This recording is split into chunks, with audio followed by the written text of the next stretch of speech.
exposing the strength and vulnerability and shattering the silence around men's mental health. We're two guys creating a space where men can talk, support, and uplift one another. In a world that often misunderstands us, we're here to break the stigma. Join the conversation, empower yourself, and let's redefine what it means to be a man. This is the Untamed Truth Podcast. Tune in, speak out, and let's grow together.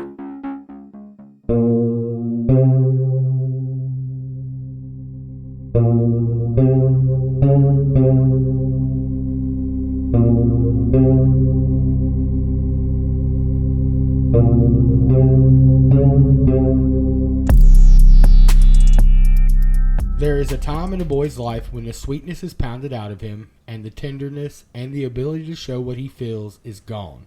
Norah Vincent.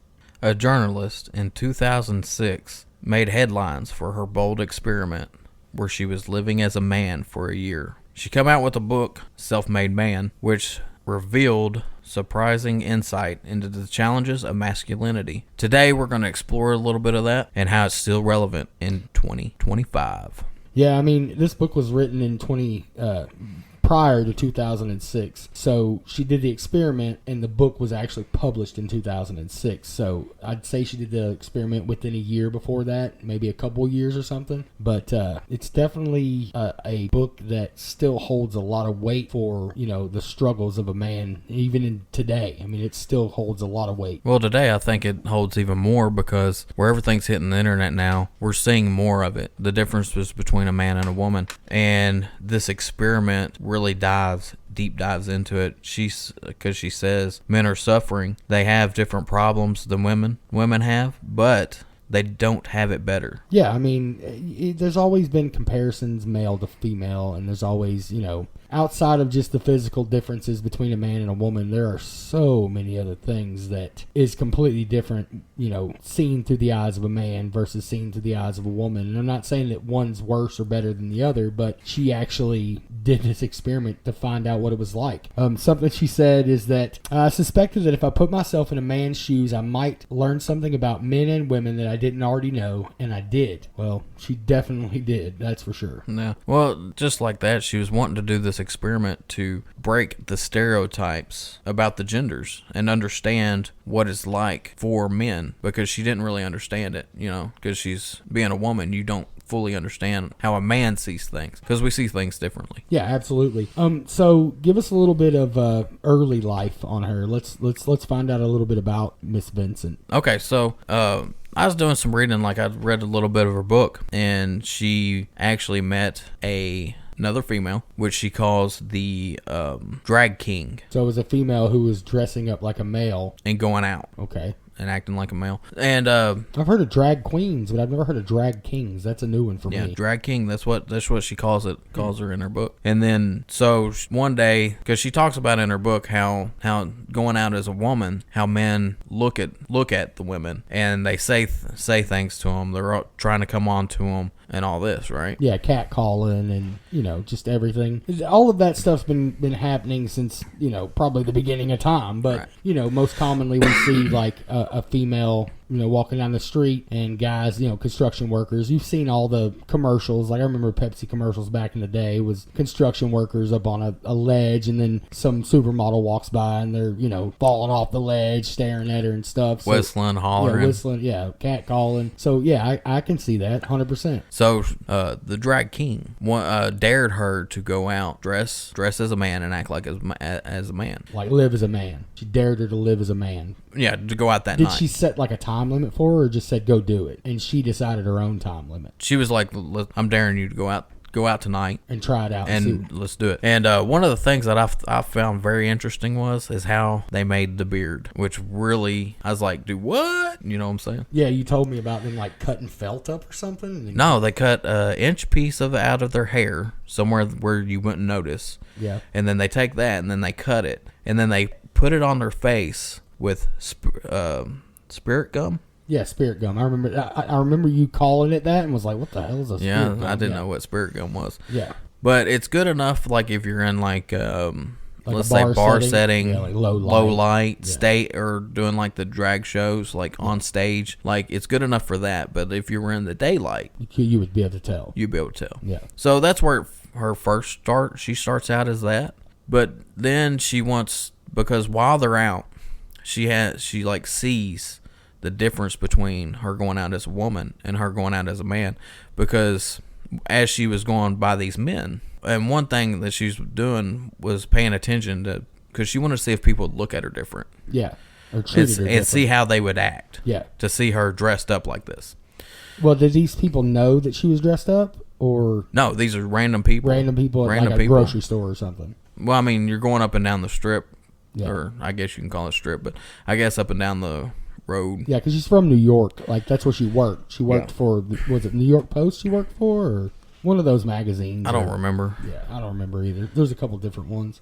But she, so she wanted to see how people would look at her and see if they would notice or say anything.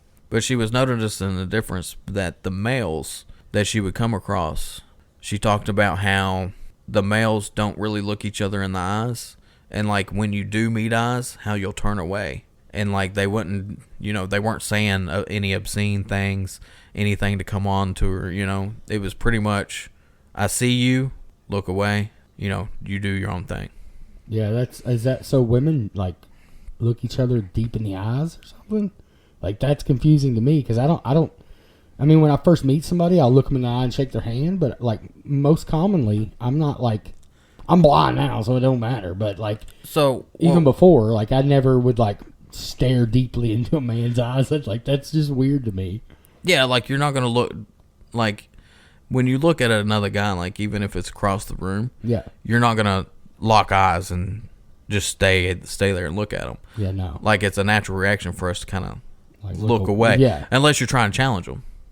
Yeah, well, maybe that's why. Maybe that's part of the reason why Right. because some guys have that alpha male complex, and they're just like, I'm the man of this pack. You But know what I'm saying? she was noticing that, like, Yeah. when she's dealing with women and stuff. So she didn't understand the pecking order of like males. Yeah, so like if you're doing like a female thing, they don't necessarily look away like we would. And I'm not saying they're going to sit there and That's weird. look at each other in the eyes real Yeah, but deeply. I get what you're saying. But you know what I'm saying? There's less of the I'm looking away, kind of you do your thing, I do mine. Yeah, that's wild. Avoidance of eye contact, because if I stare you down in our world, that's more of a challenge. Yeah, it's like, what is your problem, buddy? Like, you got a problem? And I've seen people say that. You got a problem? Like, no, man, I'm blind, so don't mind me. I'm trying to figure out if I know you, because I'm blind. But she went from that, right? And then she wanted to understand more about being a male. So then she went into this experiment. This is what she's wanting to actually dress up like a male and do this experiment. Yeah, live life as an actual male for a substantial amount of time. And she ended up doing it for, 18 months? 18 months. Yeah, and she went to Juilliard to try to train herself male mannerisms and talk differently, and had speech therapy to try to sound more like a male. And there's a lot of different stuff that she was doing to try to come off, as a male, and so people wouldn't be able to tell that she was a female.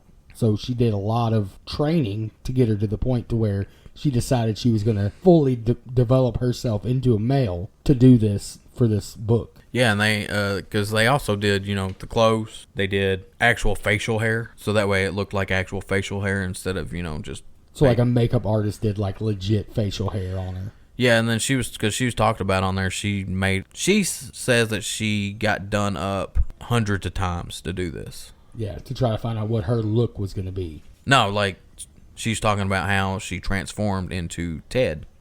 I thought it was Ned. Ned. Yeah, Ned. Where did Ted come from? Because how many Neds do you know? I know a couple Teds, but I don't know a single Ned, except there was a Disney show once upon a time. Yeah, ever since I read this, I keep wanting to call her Ted, but it's Ned. I mean, we can call her Ted. I mean, it's a fake person anyway. It's not, But she was talking about how many, hundreds of times she did herself up to be Ned. So I want to take us from there and talk about some of the things that she did, some of the things she went into. Like, she did a all male bowling league. She went to strip clubs. She did a men's therapy group and monastery retreat. And she even went on dates. She went on dates with females as a male. With females as a male. So she didn't tell them at all. No. Yeah, so it sounds like some of the stuff you got to kind of worry about nowadays, too. So, like, I thought it was interesting because she talks about going out on a date and how when she approached this woman, she was with a friend, but her friend went to the bathroom.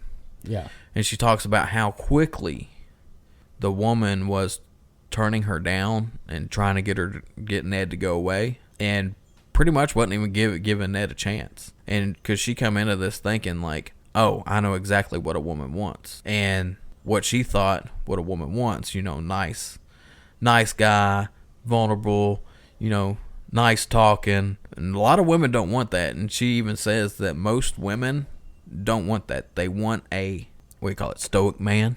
Yeah, I guess you could call it. Yeah, masculine man. Yeah, which there's a thin line there, though, man. Because I don't know, being a stoic man, like I don't know. I don't know what women want. I don't think we're ever going to be able to figure it out. Like it's a very convoluted creature to try to figure out. Like because it's so different, and men are the same way. Some of us want different things, but there's a lot of the same things that we want as males. So. I don't understand that whole what a woman wants thing, because I think it's different for everybody. I think you can't really put it into a, well, this is the only thing women want, because some women don't want that. Some women want a sensitive guy. Some women want a guy that's in touch with their feminine side and all that. But this is what she talks about. She talks about in there that even though that women say they want this, that ain't what they actually want. So they just talking like this would be my perfect man, but so in actuality, what their perfect man is and what they actually want was different. Yeah. And she was talking about how she's seen this because she was the nice, vulnerable guy that was trying to talk to women. Yeah. And they would just completely shut it down. Yeah. And she was the one woman that she talks about was really rude. And she ends up coming back and telling this woman that she is actually a woman. And doing an experiment. And the woman apologizes to her and actually just tells her that she wants to continue with her. After she tells her, straight woman, that she wants to continue talking to her and try to build a relationship. Wow. Yeah. That's insane. Like, I didn't see that coming. But as Ned, she wanted nothing to do with it. Yeah. But as a female, she was like, "Oh, well, maybe I'll switch sides." Yeah, which I thought was that's crazy. Like it really blew my mind. Yeah, that's crazy. That's just a testament to what we're talking about. But like, so the bowling league, because it was all male bowling league, which she thought, because she talks about how when she went into this that they were going to be, talking about boobs, women, all this nasty stuff that the vulgarities that men that most women, you hear women talk about, right? Yeah, like that, locker talk. This is how we talk. But she was very surprised that it wasn't like that. But she did say that it was one of the loneliest places that she'd been. What, in an all-male bowling league? Mm-hmm. Yeah, it felt like one of the loneliest places because the deeper emotional connection was absent. Well, yeah, that's called being a man. I mean, it's what society puts on men. We're not going to go cry and talk to our buddies at a bowling league. Like, I mean, at least I'm not. I mean, I'll cry and talk to my buddies in private, but at a bowling league out in public, I'm not.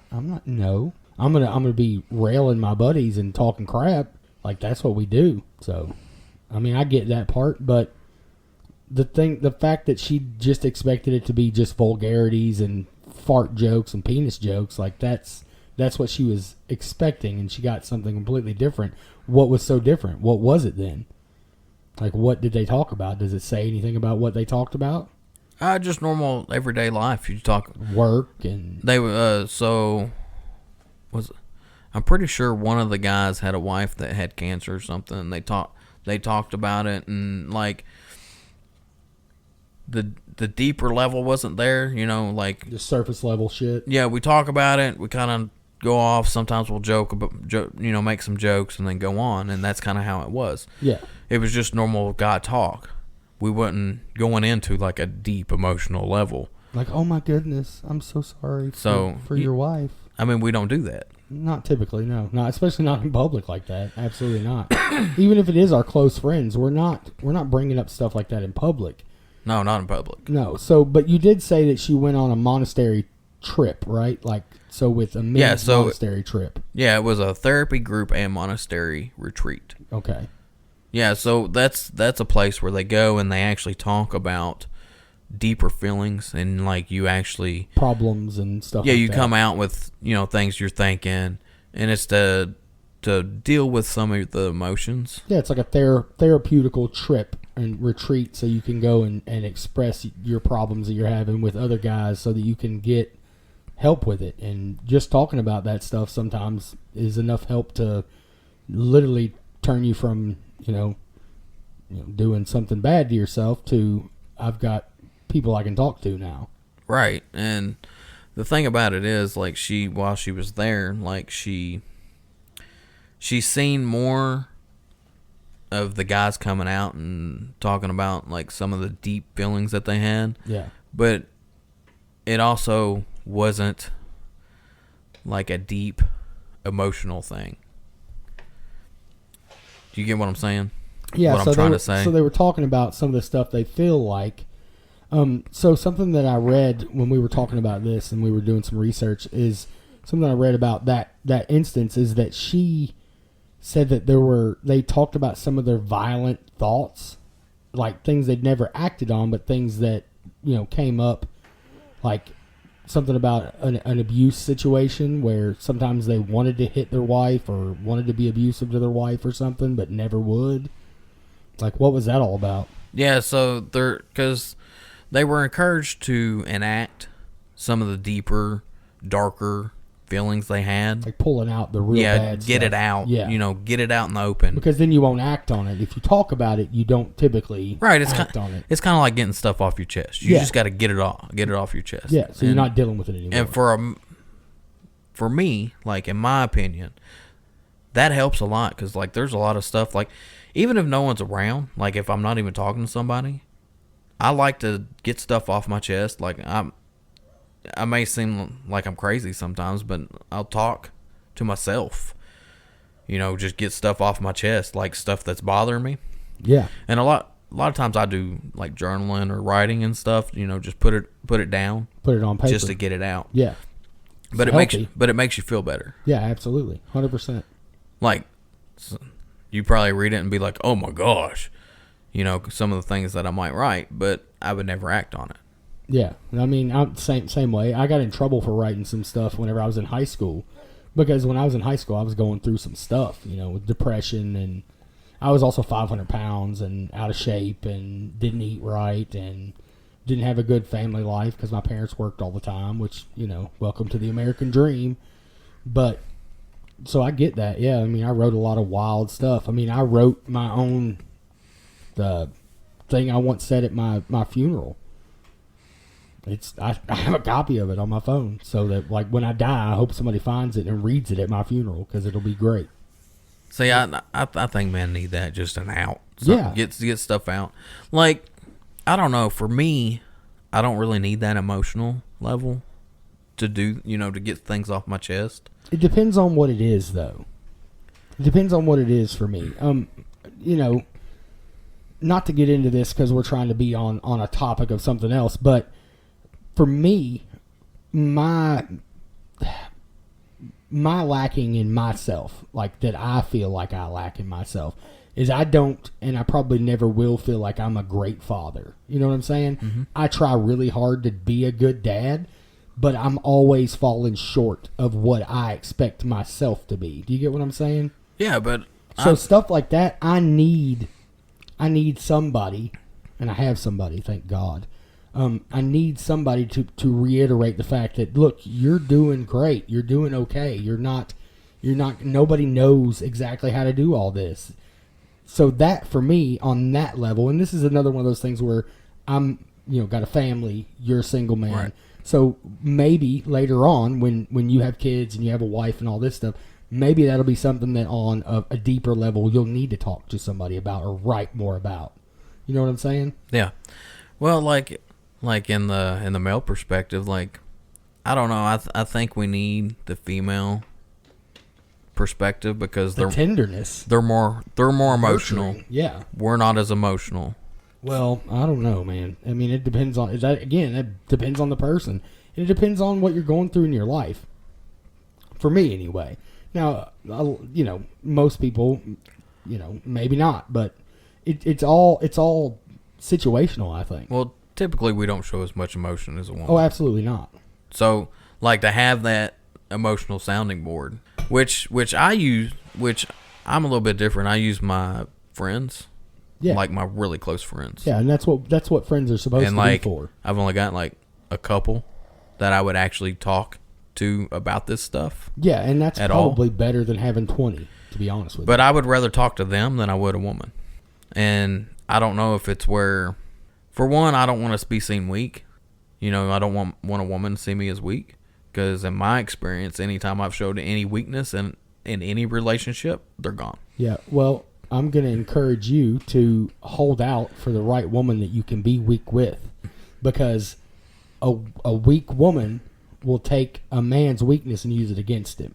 So those are the kind of women you don't need in your life anyway. So hopefully one of these days you'll find a woman that you can be vulnerable with. And instead of looking at it as your vulnerability as a weakness, hopefully she'll take that and she'll try to build you up in your weakness so that you can feel more confident in the weak parts of your person. You get what I'm saying? Oh, I get what you're saying. Like, I mean, that's what I've been looking for a while. Yeah, it's hard. I mean, the problem is finding the one that'll do that. Because a lot of things now, like just like her doing this dating thing, you find out pretty quick that it's a lot of stereotype. Like, it comes down to the stereotype straight out the bat. And also, we're a lot more materialistic now. Oh, absolutely. I think than we used to be. Yep. I mean, and that's just, it's thanks to the social norms. I mean, it's a social norm for, if you don't make six figures, then, what do you bring to the table? The people in today's society don't look at all of the other things that a person can bring to the table. Anyway, let's get back to, Back to this. Yeah. So, like I also said, she went to strip clubs, right? Yeah. So while she was there, she noticed a big difference between how a man thinks and a woman thinks, especially in this setting. Because when she went in, her thoughts of how it was going to be different than how she seen it. Because she talks about how with a male, it's an urge that has to be fulfilled. And men are, visual creatures. We're just visual. So, like, going out to a strip club and everything, seeing all this, is a lot different than if a woman was there, because she pointed out very quickly that women are mental. They're emotional. Mental. Yeah, absolutely. And that's one of the biggest things that makes us different is not only the physical but the mental aspect of it. Like, it may sound kind of stupid, but we are very simple. Very simple. Mm-hmm. Yes. And like, because the reporter that was interviewing her, one of the interviews I watched, she was asking, well, you got a lap dance, did that do anything for you? And she's like, no. Women are mental. That did nothing for me. But for a man, it's different. It's an urge. It's more of a primal instinct kind of thing. Yeah, it can be. But I don't think that surface level stuff like that, like visual. So here's my thing with the whole, the whole strip club thing, or whatever. Men may be initially drawn or attracted to a visual aspect of someone, but in the same sense, it literally would take 3 words out of a female's mouth to turn a man off completely in any scenario. or at least in my experiences with my generation and the people that are commonly like myself, it takes very little for a typical 10 to become a 2. Very, very, very simple. I think that comes back to what you're looking for and what stage of the relationship you're at. Yeah. Because when I'm younger, I didn't care. I didn't care what you said. If you were hot, you were hot. But like as I got older, that changed. Like she can be a 10, but if she talk like if words come out of her mouth, she's like a sailor, and I'm kind of like, I'm out. Before it didn't matter to me. Like I don't care what you say. Well, I mean, it's just a matter of us maturing into men, and back then boys are boys, and that's all we were thinking about. We were thinking with the wrong head most of the time. So, and that goes into puberty and a lot of other stuff that And you also got to think when she's out doing this, she was what, 30? Yeah, she's 35 when she started this experiment. Yeah. So when she's going to these strip clubs, you're going to see a lot of younger men. Yeah. You're not going to see the older crowd a whole lot. Yeah, because they're not there. Because they learned at early age that a strip club is not where you're going to pick up a lady. I mean, when I used to go to a strip club, like back in the day, like it was a bunch of young guys. You'd see 20s. You'd see like one or two old dudes in a corner, dirty old perverts. I mean, that you look at them, you're like, oh, what? I was like, dude's older than my grandpa. What's he doing throwing dollars at 20-year-old ladies? I was like, man, I'd never do that. But then again, I was like, well, if nowadays I look at it and I go, I just don't really want to go. Yeah, no, like, it's a waste. It's not somewhere I want to be. I'm like, if I'm going to throw money, at least let me buy a girl dinner and have a conversation with her and find out what she's about. Yeah, 100%. or at least be able to take her home. Yeah. We're not going to get onto that because let me tell you, it's not as hard to take a stripper home as you might think. No, I know. It's definitely, I've been there. It's definitely not. Yuck. Anyway, so she had a weird experience at the strip club and realized that men are visual creatures, which, everybody already knew that. Right. So one thing I was looking at, because going back to the bowling league where we actually had started, like I found this out, and I thought it was very interesting. Was 15% of men reported no close friends, compared to 10% in 1990. So why do you think it's hard for males to make friends? For me, it comes down to a trust issue. So I've been fortunate, very, very fortunate to obtain a close circle of guys that I know for a fact I can talk to them about anything. And I mean anything. If I'm going through anything, there's 7 or 8 people that I can text right now if I'm going through anything. If it's because I've been through some shit. But if I'm going through anything and I need to talk to somebody, I have one friend that will fly here from where he lives, thousands of miles away, and spend the week. He will take vacation and come here and save me from myself, 100%. So I've been fortunate to have those kind of people. But I'm also a very, not so much anymore, but I also am a very open and honest person for the most part. I don't really, there's nothing to hide about me. So I've always been able to acquire friends. But I can see with, the adaptation of social media and so many bullies and so many people that are so fake because they post how awesome their life is on Facebook when at surface level, everybody sees it and goes, oh man, they're doing so great. But when they close the door and you see their real life, they're struggling. So for me, I see why it got worse from the 90s to now, because you can't trust anybody to not go past you after you tell them something and tell 50,000 people on the internet, because it's so easily done. It's not like back in the day when you had to call everybody on the landline and do a 3-way call, because that's all they had was 3-way calls. Now you got a group call. You can call 50 people at the same time and have them in a chat with you. So the adaptation of that is why I think that trust is such an issue now for men in general. You have to build a bond with a man, with friends that you can talk to them about anything with.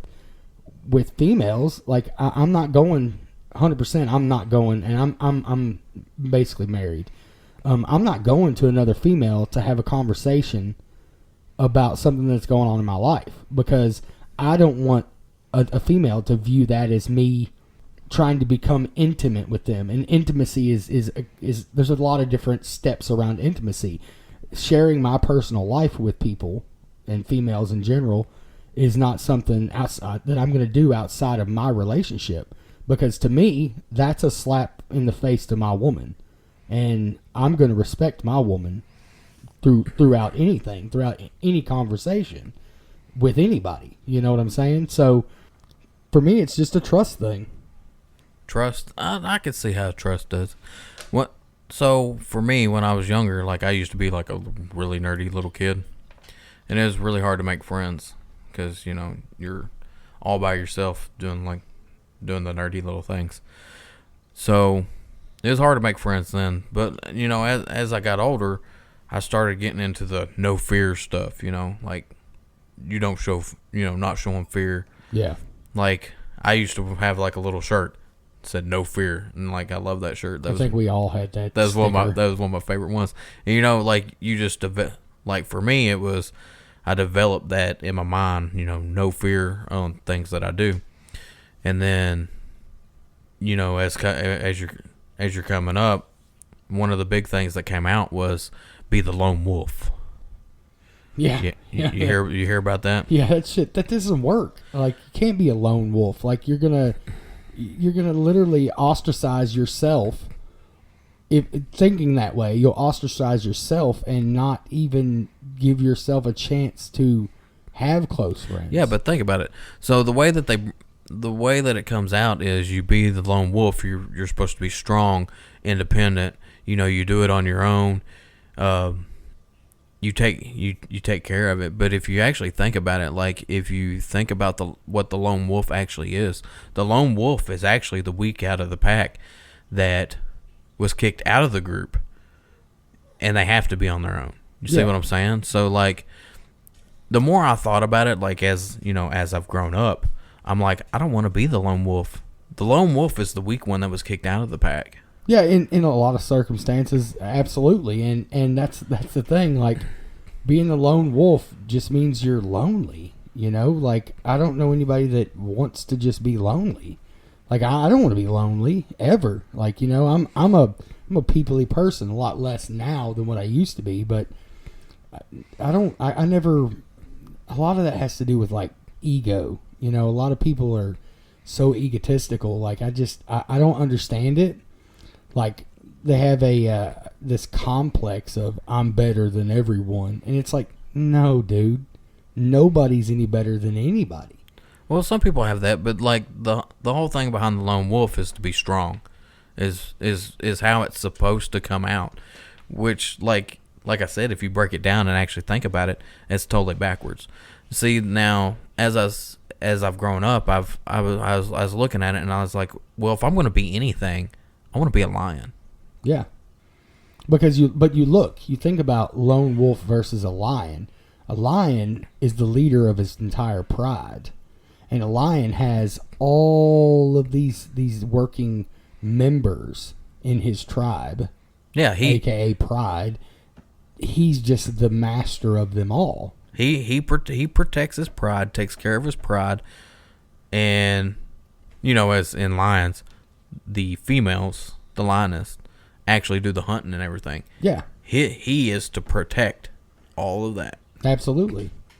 Yeah, I mean, 100%. I would much prefer to be a lion than I would, a lone wolf. But, there's strength in numbers. And that's why, this is a big deal, because there's a lot more people now talking about, issues with men than there were, in the 90s. In the 90s, it was suck it up, buttercup, or, put some dirt in it. You didn't talk about any of that stuff. Yeah, Ever. you don't talk about any of that. Like, well, I mean, it's hard to be vulnerable. It like, is. you don't want to be vulnerable out in public. You want to be seen as a strong man. Yeah. Like, I mean, whether that's on a deeper level, I mean, I'm not real sure how deep that goes, but like most, you grow up and that's just, you realize very, very quickly, you know, the pecking order, how it goes. Yeah. I don't know. I don't know how it's supposed to be, but I also don't care how other people see me. There's like maybe 5 people on this planet that I care how they see me. I try to do everything I can do to be the best that I can be. And if it's not up to somebody else's standards, then okay, cool. I don't care. I'm trying to exceed my own standards. I don't care what anyone else has to say about what I do or who I am. I know who I am. And so I'm care. not saying that whether someone cares or not. What I'm saying is it's how to survive around other men. You get what I'm saying? I get that 100%. But the first step to surviving around other men is not caring what they think. Well, I mean, a lot of us don't care. Yeah. And unless they're your really tight knit group. Yeah. Like growing up. So like I didn't have a whole lot of friends growing up, but like growing up, like I had a few friends, and a lot of them were outcasts, and that's just the people that I fit in with. I fit in with the outcast, you know. Yep. And nowadays, you know, if we go to now, I have what 2, 3, 4 friends that are actually really close. Other than that, I'm not close to like some of the people that I used to be close with in school. Like they've drifted off, and you know, I have the few friends that I have now, and then some of the other people I kind of got rid of because they were a bad influence in my life. But you know, I wanted to change where I was going in life, you know. Yeah, absolutely. And you can't carry around a rotten apple in a bag of apples, because if you do, you become rotten too. But like meeting new people and actually creating a friendship, like I do see it as hard. See what I'm saying? It is, absolutely.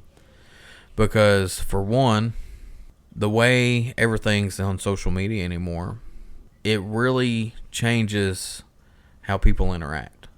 Yeah, there's not a lot of in-person interaction. Like us choosing to do this podcast is us actually getting together in the same room. And yes, we could do it through phone and all of that other, you know, all the other avenues that are available. But, you know, this is, you know, us as friends. We've been friends for, I don't know, for a good long while now. Almost 8 years, maybe 10 years. Getting close to 10 years. It's been a while. Yeah. I don't really keep up with how long. Yeah, me neither. I can't remember yesterday, much less 10 years ago. I mean, some of my friends, like there's a few of my friends that I'm not even real sure how I met. Yeah.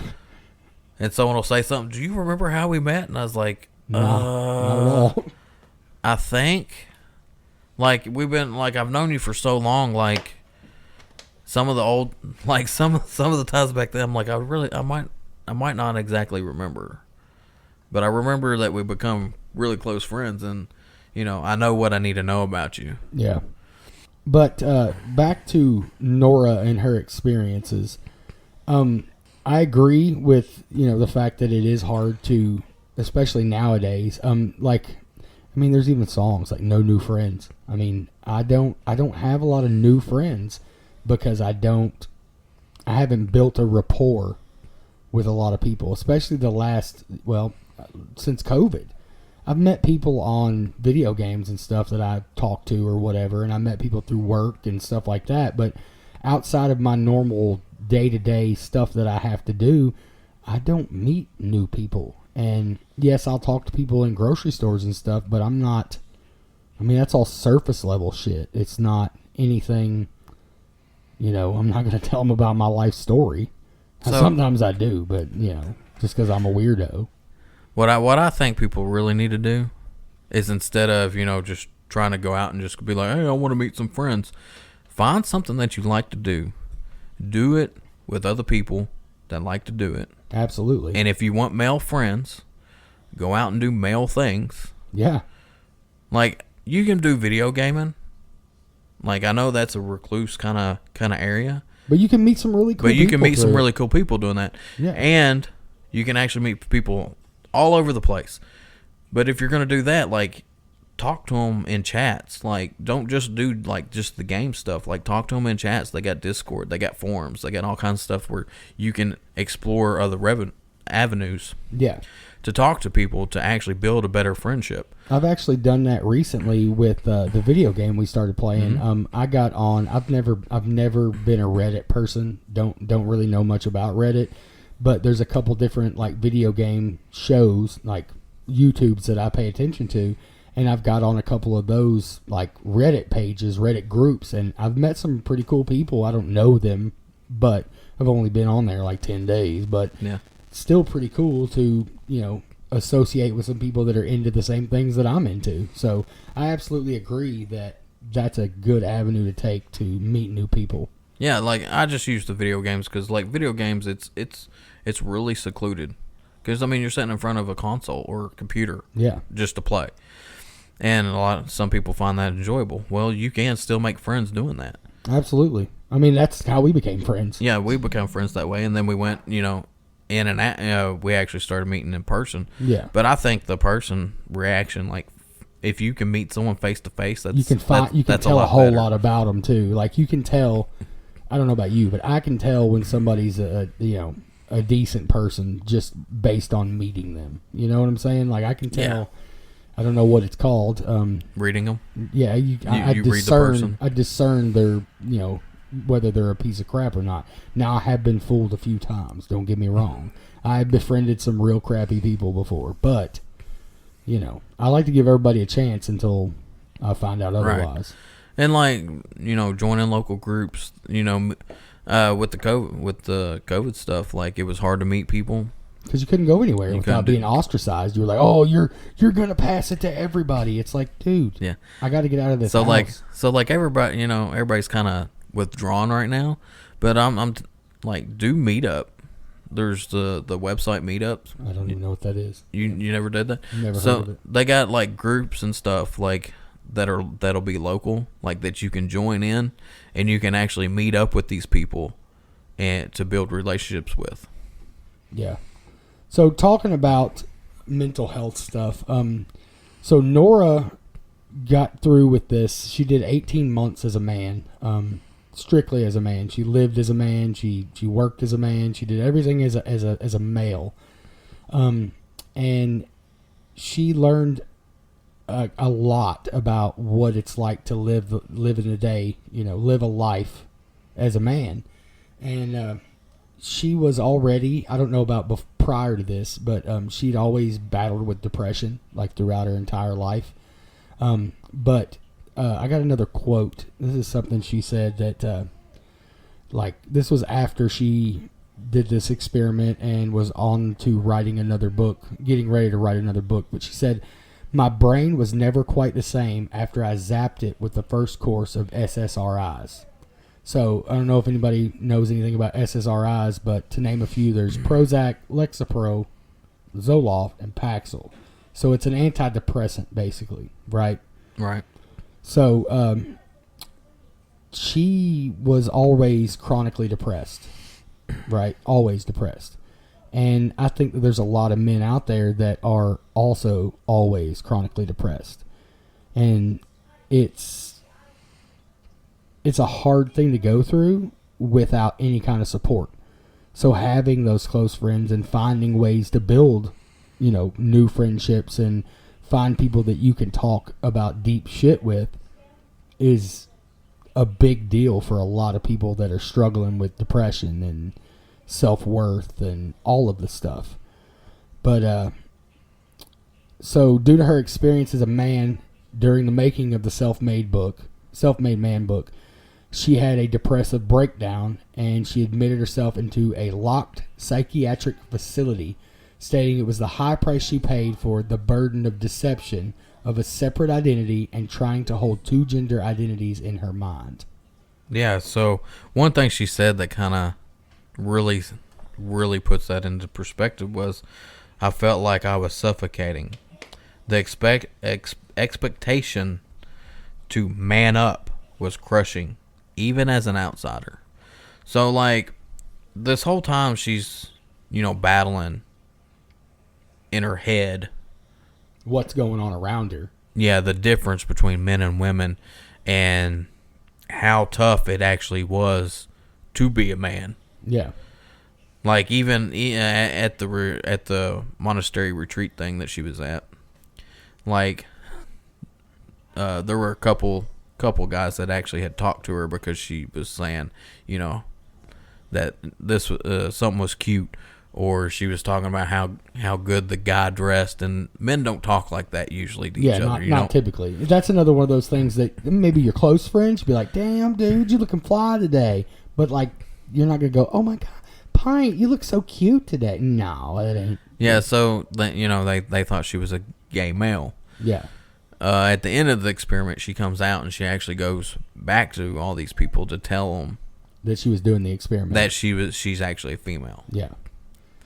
I think that's cool that she went back and actually was like, "Hey, just so you guys know, so you don't feel like when this book comes out, you don't feel like I did this to, pull one over on you or anything like this. But this was an experiment I did to show what it was going to be like to be a male." So it's really cool, and it tells something about her character that she went back and did that. So yeah, I like that because because one of the guys that she did the all male bowling league with, she was actually become really good friends with him. Yeah, and that's one of the first people that she actually talked to, and because she was saying that she had something to say to him, and don't be surprised, and he said, well, the only thing that would surprise me is if you were actually a woman and talking about her partner was a male. Yeah. And he got half of it right, Yeah, that's funny. So it's kind of funny. And then, but when it all comes down to it, like, everybody was just accepting of it. Yeah. And they took her in like nothing, and because she talked about it as how, because she didn't think the men would do that with the way that we're talked about. Yeah. And she said it's the complete opposite between the men and women, because the men took me in like it was nothing. Like I was just one of the guys, even though that she may have displayed feminine qualities. Yeah, the acceptance was there. They accepted her. Yeah.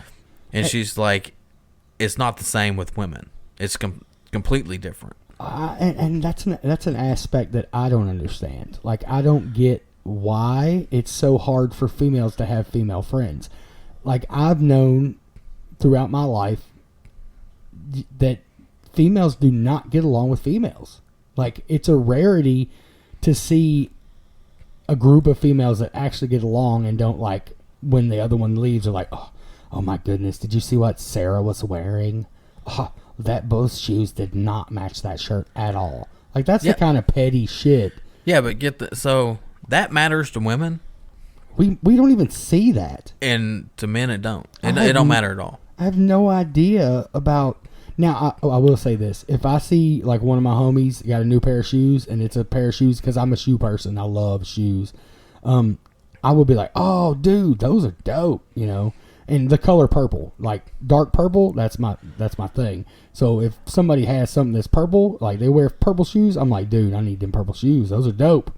Yeah, but that's totally different, though. Yeah, I think so too. But outside of that, I completely agree. There's no time where I ever went, oh my goodness, did you see Pint? Pint was wearing khakis and a crew neck shirt. That was so out of style, or whatever they say. Who knows? I don't even know. That's how off I am with that, is I have no clue. But we can also go years without speaking, come back. Like we talked yesterday. And talk like we talked yesterday. Yeah, absolutely. And because they were talking, there was someone I was listening to that was talking about, men and women, the differences between them. Yeah. And they're like, women aren't like that. I was like, I don't really know, but because I'm not a woman. Yeah, but for us, I mean, I there's people that I don't talk to. Like, my best friend of 40 years now, like, me and him grew up together. We were 3. We're still good friends. We're still great friends. I still talk to him once a week. I had a friend recently that I haven't talked to in 12 plus years, right? Right. Like, we nothing. Like, it's a whole long story. But anyway, we haven't been close for years, but me and him were, like, we lived together for years, and we, we were best friends. He's literally, he's labeled as my brother everywhere. Hey, this is my brother. I've introduced him as my brother my entire life. Well, we recently got back to hanging out and talking and everything, and it's like nothing ever happened. Oh yeah, like it's like that all the time. But so like me myself, what I've done here recently is I try to talk to my really good friends more often, because I notice there's like stretches that like I just don't talk to them. You know what I'm saying? And so I've actually taken it upon myself, and I'm like, I need to talk to these people more because like they're really important to me. Yeah, but here's the thing: as a male, and I'm sure this is the same for some females, but as a male, we have so much stuff going on. Mm-hmm. We have so many things we know we want to do that we need to do to make ourselves feel like we're men. And we don't get the time to do that. And calling a buddy once a week or once a month or whatever is not something that we put on the top of our priority list. And it sucks because we should. But we don't. And that's one of the reasons why I started doing it. Yeah. Because, I get it. Because I really think if I want you to be in my life, I'm going to make time for you, kind of thing. Like I think that in relationships too. Absolutely. Like if I text you and you put me off for weeks, then you just didn't want to talk to me. That's how I look at it. Yeah. And then so I've actually made it a point to where I will take the time to talk to my friends now. Yeah. Even if I have to go, okay, today I'm going to call my buddy. Yeah.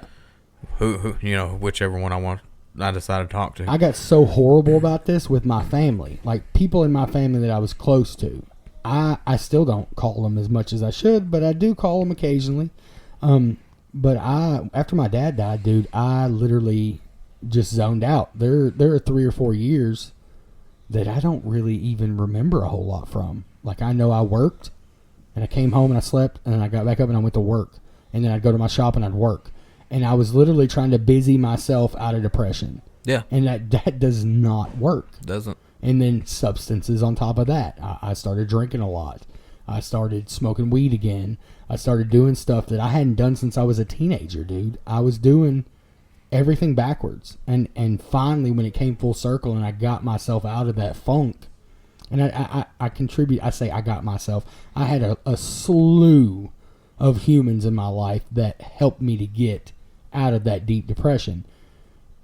And thankfully, I'm not the same person I was, but I'm still able to function as well as I want to. So I'm grateful to the people that, helped pull me out of that pit, Right.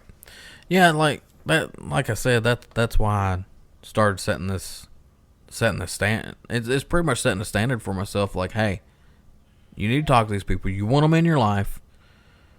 If you want them in your life, talk to them.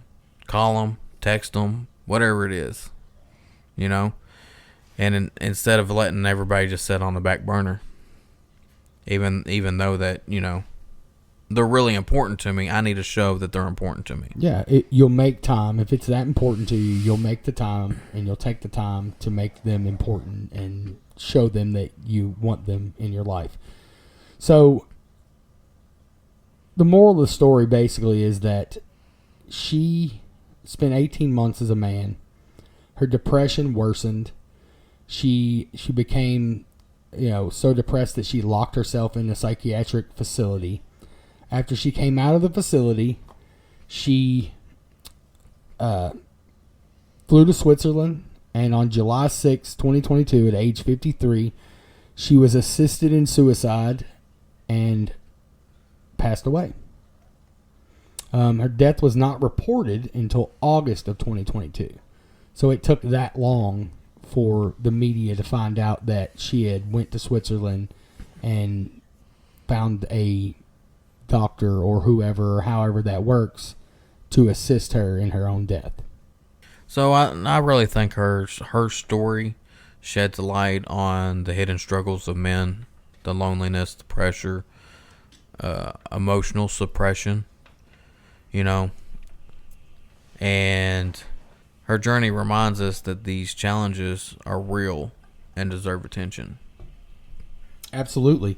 And they've been suppressed for so long that, and not saying that this is the only reason that she, took her own life, but it definitely helped in the downward spiral that turned her to that direction. Well, it started with this, right? And then if you listen to some of the things that she says, she talks about the mental institutions and, some of the bad stuff there. But that's another story, I think. Absolutely. That's a whole another deep dive on another one of her books. The book that we're talking about, I don't know the name of it, but it was labeled as fiction. But a lot of the stuff that was written in that book was stuff she experienced in her own life, being in a mental institution. Yeah, but she went on a bad downward spiral, which I wish, she could have got even more help. If you do suffer, call 988. Yeah. This is something you told me about that I'd never even heard about. Yes, it is a lifeline. You can talk to them. They're trained professionals. They will listen to you. And hopefully they can help you. But the first step is actually reaching out to somebody and talking to somebody, because as hard as it might seem, at least maybe if you can talk to a stranger, you can get some of that off your chest. Sometimes I think talking to a stranger is a little bit easier than talking to my friends, because coming from a male standpoint, sometimes I don't want to admit that I'm weak. So yeah, and you don't want to be viewed weak by your friends. But here's the thing: if you have friends that are going to view you as weak because you talk to them about some of the bad stuff that's going on in your life, they're not good friends anyway. Well, I'm not saying that they're going to see me that way. You just worry about it. That's what I worry about. I get See that. what I'm saying? It's a mental. It's your own image of your own self. Yes. Yeah. I get that. 100%. I get it. Well, that's our deep dive on Norah Vincent and her life and all the things that she went through becoming a male. We appreciate you guys tuning in and checking out the podcast. We'll keep doing deep dives on stuff like this and talking about mental health issues, and we're going to try to get some people on to talk about this stuff with us. So share the episode, comment. If you want to hear something for us to talk about, put it down in there. Talk to us about it. We'll talk to you even more about this episode. More stuff about Norah Vincent. More in depth if you want to chat about it. Yep, we got a Facebook page set up. We've got all the other stuff set up, all the other social media. So, I mean, even if you got, you just need somebody to talk to, shoot us a message. I mean, I'm up a lot. So, but again, thanks for tuning in. We'll talk to you guys next week. Thanks for tuning in.